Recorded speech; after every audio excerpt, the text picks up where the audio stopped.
मागच्या भागामध्ये आपण पेपर 1 ची माहिती पाहिली होती. या भागामध्ये आपण पाहणार आहोत पेपर 2 मध्ये कशा प्रकारचे प्रश्न असणार आहे. माहिती आहे तुम्हाला पेपर 2 मध्ये इंग्लिश आणि बुद्धिमत्ता चाचणी, हो ना. इंग्लिशचे किती प्रश्न? 25 प्रश्न. किती गुणांसाठी? 50 गुणांसाठी. मग आता हे 25 प्रश्नांचं वर्गीकरण कशा पद्धतीने केलेलं आहे ते बघू आपण. ठीक आहे. म्हणजे या 25 प्रश्नांमध्ये इंग्लिशचे कशा पद्धतीचे प्रश्न विचारल्या जातील. पहिला आहे व्होकॅब्युलरी, जे आपल्या भाषेत मराठीमध्ये सुद्धा तुम्ही पाहिलं, शब्दसंपत्तीवर आधारित प्रश्न. ठीक. किती भारांश आहे त्याचा? 16%. म्हणजे 16% म्हणजे 25 पैकी किती प्रश्न असतील व्होकॅब्युलरीवर? 4 प्रश्न असतील. ठीक. नंतर आहे वर्ड पझल्स, ह्याला भारांश आहे 8%. म्हणजे किती प्रश्न असतील? 2 प्रश्न 25 पैकी. मग लँग्वेज स्टडीवर असतील 24%. म्हणजे किती प्रश्न? 6 प्रश्न. ग्रामर, जे आपण पाहिलं मराठीमध्ये सुद्धा, कार्यात्मक व्याकरण, त्याच्यावर असतील 12%. म्हणजे 25 पैकी किती ना? 3 प्रश्न. आता हे प्रश्न आहेत म्हणजे याच्या दुप्पट तुम्हाला काय करायचं आहे? गुण करायचे. ठीक. मग आहे क्रिएटिव्ह रायटिंग. हे किती? ह्याच्यावर किती भारांश आहे? 16%. म्हणजे किती प्रश्न असतील ह्याच्यावर? 4 प्रश्न. मग रीडिंग स्किल्स वर आधारित असणार आहे 20%. म्हणजे किती प्रश्न? 5 प्रश्न असणार आहे. रीडिंग स्किल्स म्हणजे जसं आपण आकलनावर पाहिले होते, एखादं काही दिलेलं असतं उतारा किंवा काहीतरी एखादं माहिती दिलेली असेल त्याच्यावर आधारित काही प्रश्न तुम्ही ते वाचून सोडवू शकता का. ठीक. मग काही मिसलेनियस, याच्यामध्ये काही गेम्स, पझल्स वगैरे असे देऊन तशा प्रकारचा एक प्रश्न तुम्हाला विचारल्या जाईल. ठीक आहे. अशा पद्धतीने जे 25 प्रश्न येणार आहेत ते ह्या पद्धतीने येणार आहेत. व्होकॅब्युलरी मध्ये कशा पद्धतीचे प्रश्न येणार आहेत तर ते आपण पाहिलं होतं. मिनिंग्स येतील, काही विरुद्धार्थी शब्द, अपोजिट, अँटोनिम्स वगैरे अशा प्रकारचे प्रश्न, किंवा एखादा अक्षरे दिलेली असतील त्याच्या पुढे मिनिंगफुल वर्ड तयार करा वगैरे अशा प्रकारचे प्रश्न आपल्याला या व्होकॅब्युलरी मध्ये शब्दांवर आधारित तुम्हाला प्रश्न असतील.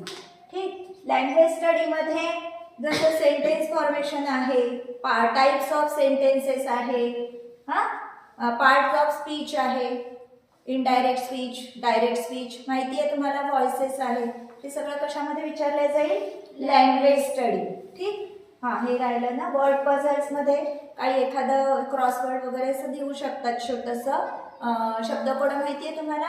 मग ह्या ठिकाणी जर शब्द तयार करायचे असेल तर खाली पर्याय दिलेले असतील, कोणता शब्द तयार होईल. काही गाळलेली अक्षर म्हणजे काही अक्षरं दिलेली असतील, काही अक्षरं गाळलेली असतील म्हणजे रिकामी असतील, ती दिलेली नसतील.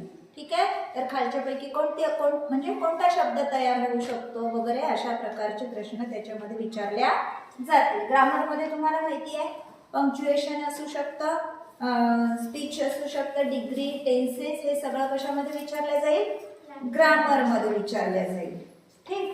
क्रिएटिव्ह रायटिंग मध्ये काही तुम्हाला डायलॉग्स दिलेले असतील, ते कोणामध्ये सुरू आहे वगैरे अशा प्रकारचे असणार आहे. काही ॲडव्हर्टाइजमेंट असू शकते, त्याच्यावर आधारित प्रश्न असू शकतात. ठीक आहे. अशा प्रकारचे प्रश्न असणार आहेत. रीडिंग स्किल्स मध्ये सांगितलं मगाशी, आकलनावर आधारित प्रश्न असतील. मिसलेनियस मध्ये गेम्स आणि काही छोटेसे पझल्स वगैरे असू शकतात.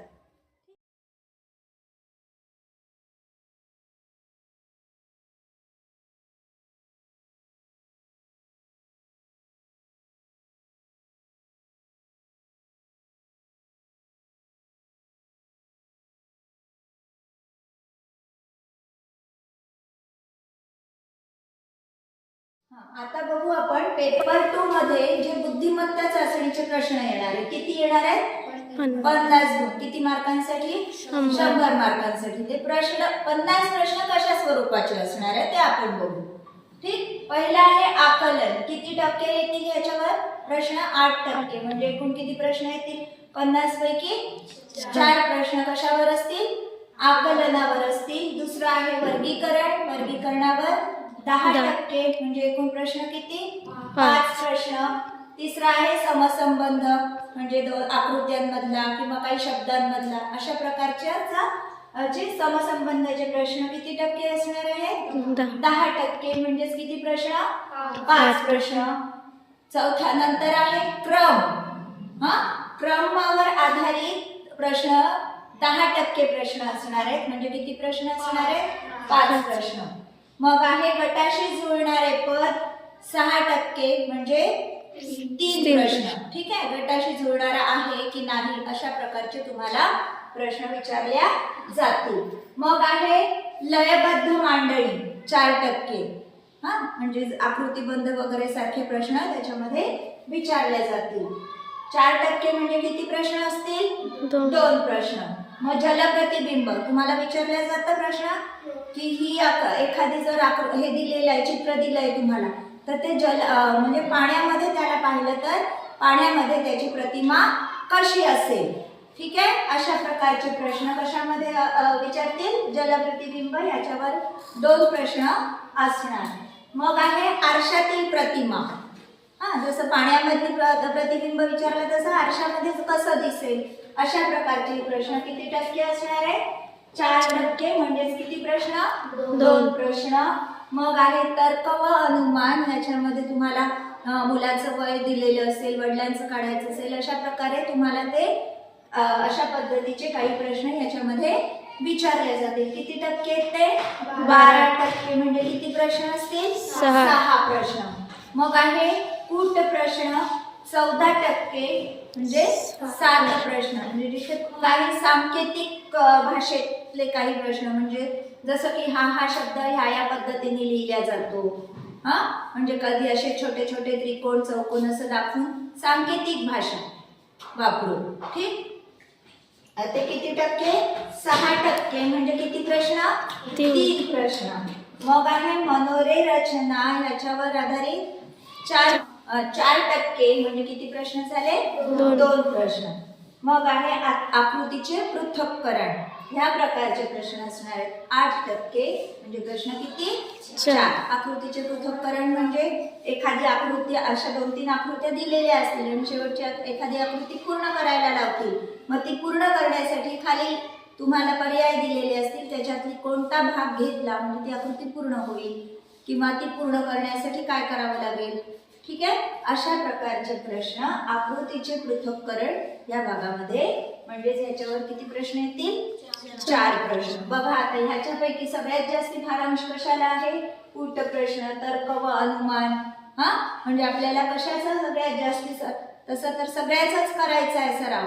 ठीक, पण कोणत्या कोणत्या घटकाला किती भारांश आहे तेही पाहून आपला सराव त्यानुसार चालू ठेवायचा. ठीक आहे, सर्वांना अभ्यासासाठी आणि परीक्षेसाठी हार्दिक शुभेच्छा. व्हिडिओ आवडला असल्यास नक्की लाईक आणि शेअर करा. आणि हो, सबस्क्राईब केलं नसेल तर नक्की सबस्क्राईब करा. सबस्क्राईब करून बेल आयकॉनवर प्रेस करा, म्हणजे माझ्या नवीन येणाऱ्या व्हिडिओजचे नोटिफिकेशन्स मिळतील. धन्यवाद.